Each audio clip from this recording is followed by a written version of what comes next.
Okay. Let's start with the first point about the disciples of Srila Prabhupada and the situation of not having so many books. Obviously, Srila Prabhupada is, predicted in the Bhagavatam and in the Chaitanya Manga as the Senapati Bhakta of the Chaitanya Mahaprabhu. So, um, yes, those disciples are very special, and maybe uh, eternal associates of Prabhupada to join in his preaching as getting the fully conditioned souls for Lord Chaitanya. So obviously those personalities are very special, uh, and and may even be part of the pastimes of Prabhupada in his spreading of Krishna consciousness from east to west. Yes, very dedicated. I heard, I think it was, I can't remember which god brother of Srila Prabhupada it was, but he was telling the disciples of Prabhupada that the main thing that he taught you was Guru Bhakti, like very strong Guru Bhakti, like the dedication to the Guru. And Prabhupada expressed that in India when the Western disciples first came to India and did everything in not the most cultural way and maybe unclean. And he told, it probably was God brothers or whoever was there, he says, no, don't fault them on that because their main quality is that they'll do whatever I say. Whatever I want, they'll always try and do. So it seems to be like that's the factor that overrides all our miscomings. And they had, well, they could fully understand that they knew nothing. It was very easy to understand that way. And especially next to Prabhupada and in a crazy time of the 60s Vietnam War and LSD and whatever else, the youth were completely deluded in the US. They didn't really have hope in just doing the regular, get rich, make money, and have a family. No, they were trying to go against it. So they didn't have anything going for them until Prabhupada came. And obviously, Prabhupada, they could see, was an ordinary personality. And Prabhupada, uh, being so powerful, could cut through all the ignorance and just elevate them. My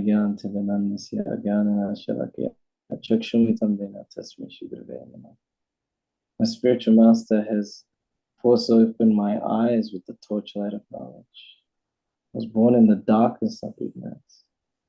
So they felt that they were born in the darkness of ignorance, the darkest of ignorance. Brahmananda, my spiritual master, Kadamba Kamaraj, always likes this, tell this story of Brahmananda was speaking at a disappearance, uh, the disappearance of Prabhupada in Vrindavan. And someone asked a question saying that I think he was like South American, so English wasn't so good. And he said, like, yes, you love Prabhupada. To you, Prabhupada is God. Raghunatha straight away said, no, no, no. So if you remember the Vrindavan incident in New Vrindavan, how they were nearly, he was one of the four sannyasis who were preaching, like, yes, Prabhupada is Krishna, and we didn't recognize, yeah, so they made a mistake and they got punished a little bit, and anyway, they got back into ISKCON. So yes, Brahmananda said, no, I've made that mistake before. Prabhupada is not God. Prabhupada is as good as God. But now I think that Prabhupada is better than God. Why? Because he came to the Lower East Side and saved me. And then he started crying. So you can see Prabhupada, he understood I'm in the darkness, darkest place of ignorance. And this person came all the way there, forced open my eyes open with transcendental knowledge. He came with the Bhagavata. It's just like inconceivable, mystical, the whole thing. To sort of wrap our brain, like, what was the factors that took place that they could end up developing so much devotion to Prabhupada. I don't know how we have so much devotion to Prabhupada. We never even met directly, but we feel it. He's talking to us through the Gita, through the Bhagavatam, giving us this whole worldwide movement. We feel it too. And obviously, we may not match ourselves against them. And many of our Prabhupada disciples would say that it's harder now to be a devotee than back then. Then Rita Maharaj, he has a seminar called Cracking a Western City. So he was saying that most young people can't read books anymore. Their attention span is not enough. But in the 60s and 70s, it was very easy for someone to read a big, thick book like this. It was normal. That's what you did then. But now, to read a 100-page book or a 60-page book, it maybe take them 2 years. Can I watch the movie, or is there a short for it? So now we have to help people read the books, even devotees. I think that was the main criticism of Prabhupada, that my disciples don't read my books enough. Because that's where when you read more, you're not confused anymore. So there's a lot of advantages and there's a lot of disadvantages.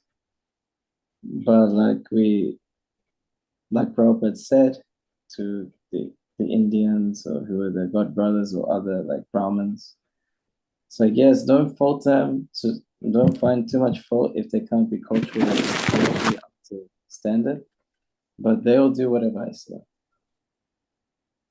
So at least we can live with that. We can live with the fact that, okay, we have these disadvantages, but we have the opportunity to dedicate more to the spiritual master. And how do we make that step? I think we can just start hearing more of the spiritual master's lectures. Now everything's recorded. Now every Swami's lecture is recorded and online pretty much right away. And even if it's from 20 years ago, I'm hearing lectures from my spiritual master from 20 years ago. And it's it's relating to now, here and now. I'm okay. So this is the nature of the instruction, and you can't hear it enough. And that's what usually happens when I drop off the hearing, when I drop off the reading. That's when we get distracted and unenthusiastic. So we need to bring in more hearing of the instructions of the spiritual master through his lectures. And if we can see him directly, we always have to make that endeavor. And to understand, we are born in the darkest of ignorance, that we have nothing going on for us and we need his help. We have to be open to understand that we can't do it, and he will push it. We need to allow him to push us in the right direction. I think your question is a class in itself. maybe a whole week seminar, relationship. So I'm so sorry I cannot give a more. No, Prabhu, you don't have to say you're sorry. I think you did an excellent justice to my question, with examples. And actually, when you were talking about when Srila Prabhupada said, well, I can make you better than God, it reminded me of a similar statement Srila Prabhupada had made. Somebody had approached Srila Prabhupada that, okay, Swamiji, I understand you are very great, you are very powerful. Can you make me God? And Sri Prabhupada says, I cannot make you God, but I can make you superior to God. Mm. And then he gave the examples how Nanda Maharaj would ask Krishna to go carry his sandals, and Krishna would carry his sandals on his head. He says, you see, so who is superior? But so thank you so much for the answer to my question. It makes a lot of sense, and I am just praying and trying my best to uh, follow the instructions of the guru and the acharyas, because that is our lifeline, nothing else. So thank you. Dear devotees, if anyone may have questions, comments, please. I would suggest if we can ask our questions quick enough so that we can give Prabhuji some time for him to take a little break. No, I'm okay. Perfect. Don't worry. Because after Harinam, it takes about 2 hours to get to bed anyway, like before you get tired. Yes. So I'm still buzzing, you know? Yeah. Yeah. Well, thank you. Shri Madhuvan Prabhu, please, you may unmute.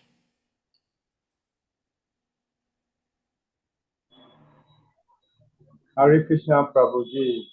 All glory unto your Lord of Spirit. So we quite appreciate your effort giving us this very wonderful lecture. It's really enlightening, and we so much appreciate it. So in today's text, when we look at the purpose, the last sentence of the purpose,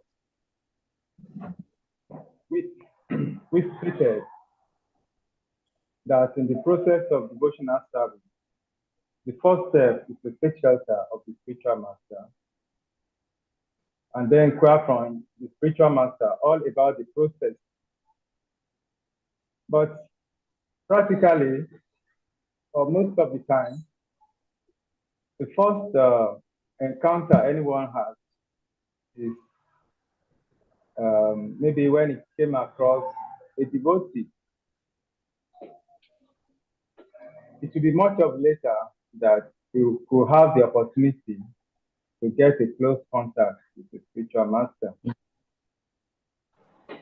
So what's the situation of such people? And I don't know. So if I understand the question correctly, is it that we need to inquire from the spiritual master how to do devotional service, but we may not get so much personal contact with the spiritual master or opportunities to ask personally, right? Yes, initially. That's your answer. That's the question. Yes, my spiritual master says when he's giving lectures, he's speaking publicly but intimately. So the instructions that seem to be for maybe for like a general public, it actually intimately we can apply them personally. So if that makes sense, that even though it looks like he's speaking publicly, the instructions are purely personally for you.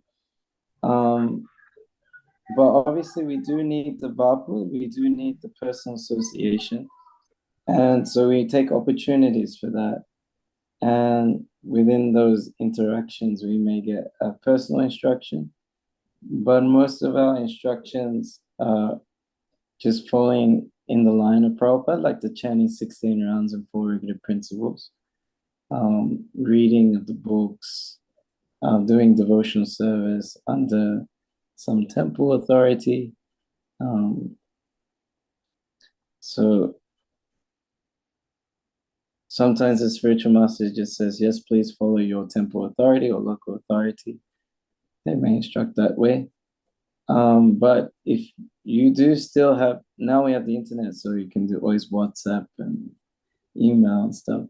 So the thing is, when you're maybe like, say you have a local authority and then you have your ultimate authority, spiritual master. So if you're unsure, like the idea is that you follow your local authority as long as it follows the line of your spiritual master's instruction. So if you're unsure if your local authority is instructing you in the right way or the wrong way, then you can check with your Diksha Guru, with your spiritual master. It's like, but if it's in line, then you should follow, no problem. Yeah, usually we want to find an excuse not to follow local authority, and we use the excuse like, well, you're not my guru. No, if the spiritual master, yeah, if the spiritual master said, no, I want you to follow your local authority, and especially if the local authority is instructing you in such a way that it doesn't deviate from the mood and the thoughts of Prabhupada and your spiritual master, then you should follow. If you don't follow, yes, then you're like a rascal creating problems. But if the local authority may instruct in such a way where it doesn't fall in line, you're thinking it doesn't fall in line, so you still have to be respectful. Ask the spiritual master in an open way, and then the spiritual master will say, yes, you don't need to follow, or yes, you must follow. If he says you don't need to follow, please do not go back to the local authority. He says, no, I will not do this. My guru said this. I don't want to do it. That's what you don't do. You're allowed to disagree in a respectful way. So we say, oh, I'm so sorry. I'm happy to do any other services that you asked me to do, but this particular one doesn't fall in line with what my spiritual master wants me to do. I'm very sorry, but I'm happy to do any other service that you wish me to do. Maybe you can give it to someone else. Maybe I can find someone else for it. So we try and find a way that, because that local authority is also given to you by Krishna as well. I don't know if you noticed that most of the time we are with devotees that we think that if we met them outside of devotional service, I would never hang out with them. They're very different personalities. But no, Krishna puts us with these particular personalities so we can grow, so we get purified, so we can execute devotional service better. So I hope I've covered some bases there. Thank you very much. I'm much satisfied with your answer. Thank you. Hare Krishna. Thank you for your question. It's a very important question, actually. So very important, yes, very, very important. Yeah. And like Madhavan Prabhu said, you did very good justice to the question, because without mentioning names, I have had such experiences a couple times where an advanced devotee or guru had asked me to take a particular action, which, to my understanding, at the time, should not be doing exactly what the advanced devotee was telling me. And I tried to respectfully explain myself, but they were still pushing. So Well, I let it go, but I still went ahead and did what I felt I had to do. So, like you were saying, I think this actually should remind us how important it is for all devotees to read Srila Prabhupada's books. Not just reading, but studying Srila Prabhupada's books. Because whatever we are doing is based on what Srila Prabhupada has taught us. So if we know what Srila Prabhupada has said, what Srila Prabhupada encourages, discourages, and even though our senior devotee may be telling us something contrary to what Srila Prabhupada has said, then we can ask respectfully for for the devotee to explain why his instruction seems contrary to what Srila Prabhupada has given us. So thank you so much for the answer. Like you said, it's a very important topic, and I think you did very good justice to the question. Thank you. Thank you. Anyone else? Hare Krishna, Sadhu Prabhu. Hey, Salika Prabhu. Hare Krishna. Hare Krishna. Sorry. Thank you very much, Harinamanda Prabhu, for this sacrifice. We truly appreciate your sacrifice for coming onto the platform. That was very great. And someone else could say that, well, I've been engaged in service all day, so Krishna will understand. So we appreciate your sacrifice to go to extra mile to give this class. I just wanted to respond to Sade's Prabhu's comment just now, because I think it's a follow-up with Madhusudan Prabhu's question. Madhuvan Prabhu's question. I think sometimes we misuse the word advanced devotee and senior devotees interchangeably, which doesn't necessarily mean the same thing. Someone could be an advanced devotee and be a senior devotee, but a senior devotee does not necessarily mean an advanced devotee, because our understanding of senior devotees means that someone has come 10 years, 20 years, 5 years ahead of us. So it's our senior god brother. But an advanced devotee will never have a different opinion from the opinion of Srila Prabhupada, who is the founder Acharya, because Srila Prabhupada never had a different opinion on any subject matter different from his own predecessor. So my thinking is that if someone is a senior devotee and is instructing us something relatively or scripturally different from what Srila Prabhupada has taught, that person may be a senior devotee, but the word advanced devotee cannot be ascribed to that kind of a person. We admit he's a senior person, but it necessarily does not mean he's an advanced devotee. So my point here is that we should not lose the meaning of the both words, because they mean two different things entirely. That was just the comment I wanted to give. I hope it makes some sense. It's big sense. Sense.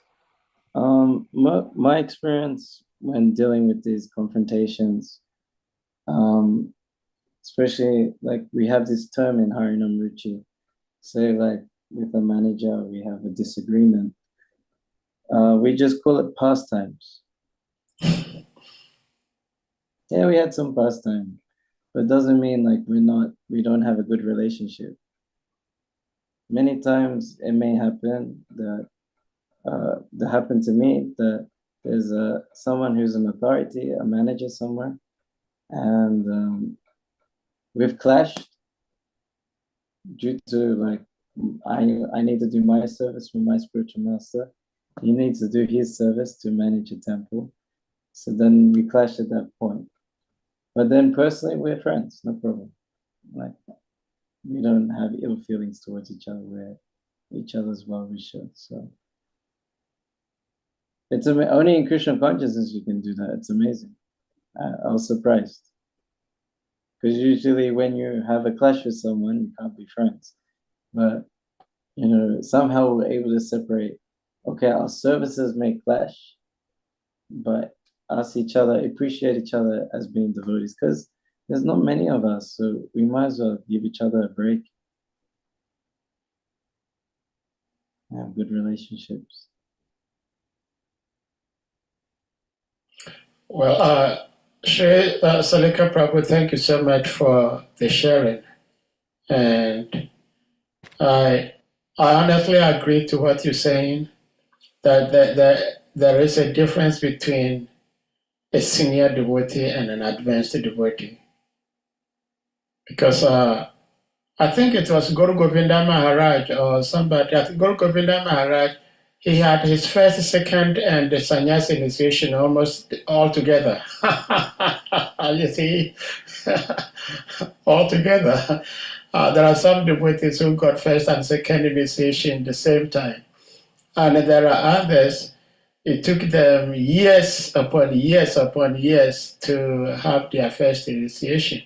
Sometimes, especially depending on where the devotee was practicing his devotional service, it could be political. Because I very well remember my second initiation had some political thing around it. But I did get it anyway. So we should try to separate a senior devotee from advanced devotee. Nevertheless, we try as much as possible to give respect to each and everyone, regardless whether someone is senior, advanced, even so-called non-devotees, we still give them respect. So, but the differentiation and categorization cannot be ignored. So thank you for sharing that. And Harinamananda Prabhu, it's very nice you spoke the way you spoke, because I very well remember, there is no way I can forget, and I pray I don't forget. The last Sangha we had with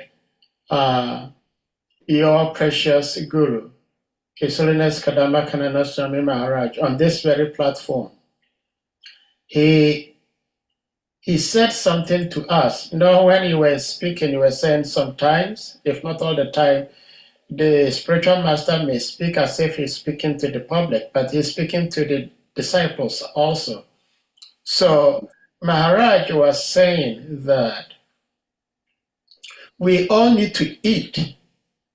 Actually, I'm thinking of writing some write-up in this regard, that we all need to eat in order to have energy and survive. So that is what is giving us energy. But after we've eaten and filled our belly, we know we are full, then we take some dessert. The dessert is not what is giving us the energy. You know, if we just eat dessert, then we will become malnutritious. And so Maharaj was saying that Srila Prabhupada's books are the main food for ISKCON devotees.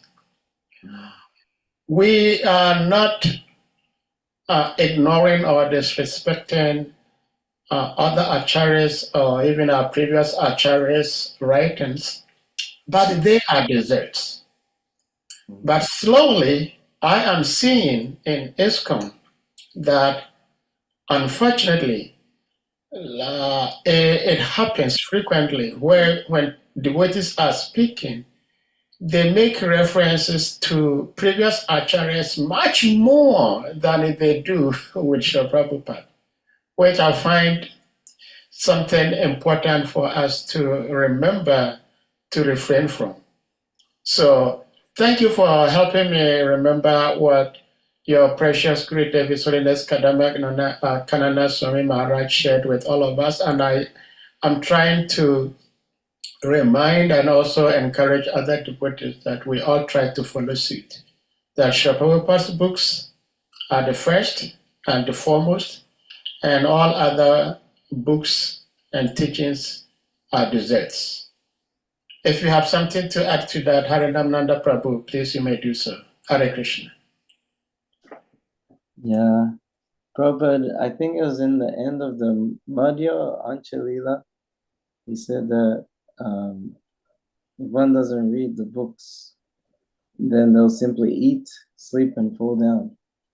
In one purport. Do you know that purport? Is it Anchalila or Madhya?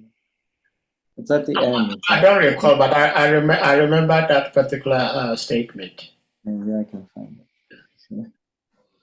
But yeah, so it's a serious thing. It's even though one may not understand what they're reading, that's okay. But by the simple service activity, by trying to read them, Krishna within the heart will arrange. This is my spiritual master said. He says, I remember reading Bhagavatam and I didn't understand the purports.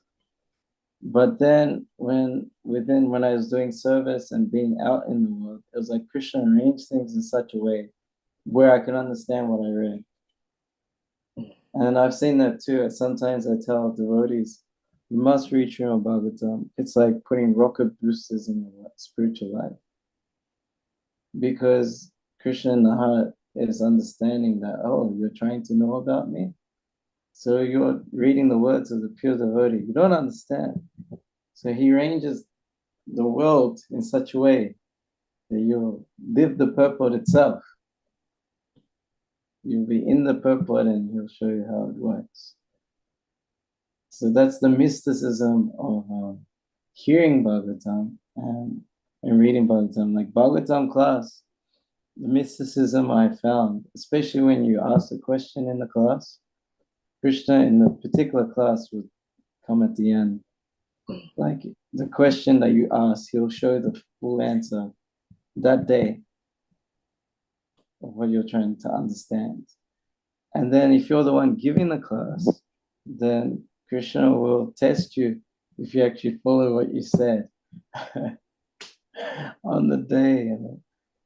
And yeah, it's like full purification takes place. If you're in the lower modes and you're in a bad mood, you get to hear exactly what you need to hear. It's yeah, the Bhagavatam's amazing. Thank you so much, Prabhuji. Thank you. So, dear devotees, if you may agree with me, we're going to humbly request you all to kindly unmute, and we all chant Hare Krishna Mahamantra to express our appreciation to our revered speaker, His Grace Harinamananda Prabhu, for being with us today and sharing his love and wisdom with us. So you may unmute, please. Hare Krishna, Hare Krishna, Krishna, Krishna, Hare Hare, Hare Rama, Hare Rama, Hare Hare.